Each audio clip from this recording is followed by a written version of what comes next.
O sol estava se pondo no horizonte, lançando uma luz dourada sobre a paisagem.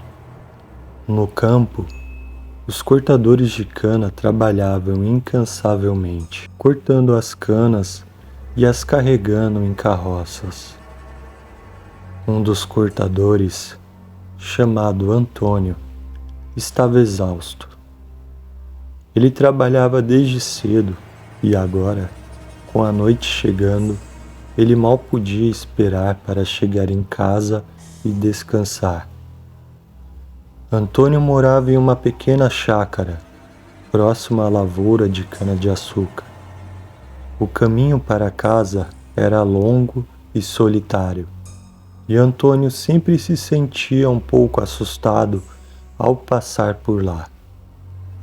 Naquela noite, Antônio estava ainda mais cansado do que o normal.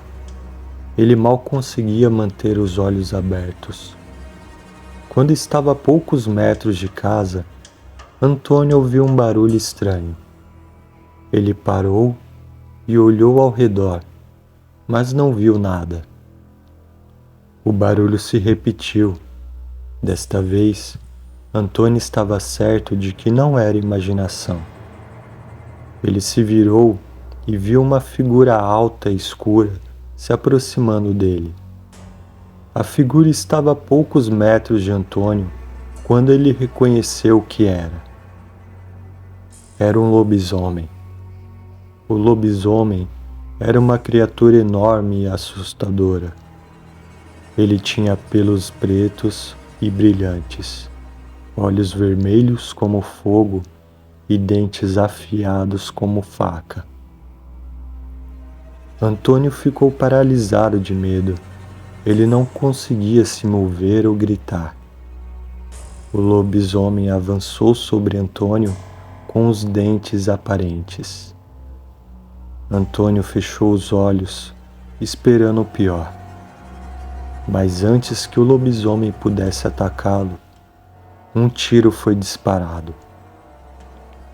Antônio abriu os olhos e viu seu patrão, o Fernando, parado atrás dele com uma espingarda na mão.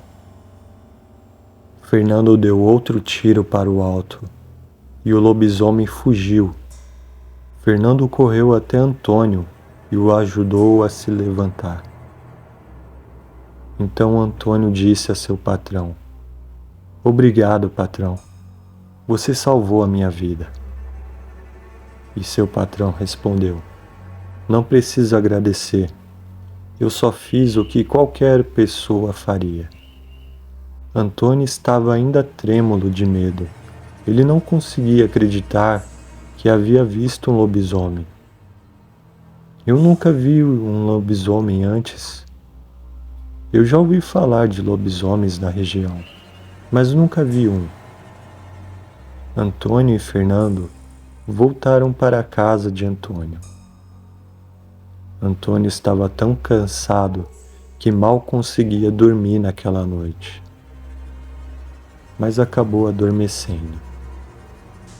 No dia seguinte, Antônio voltou para a lavoura de cana-de-açúcar.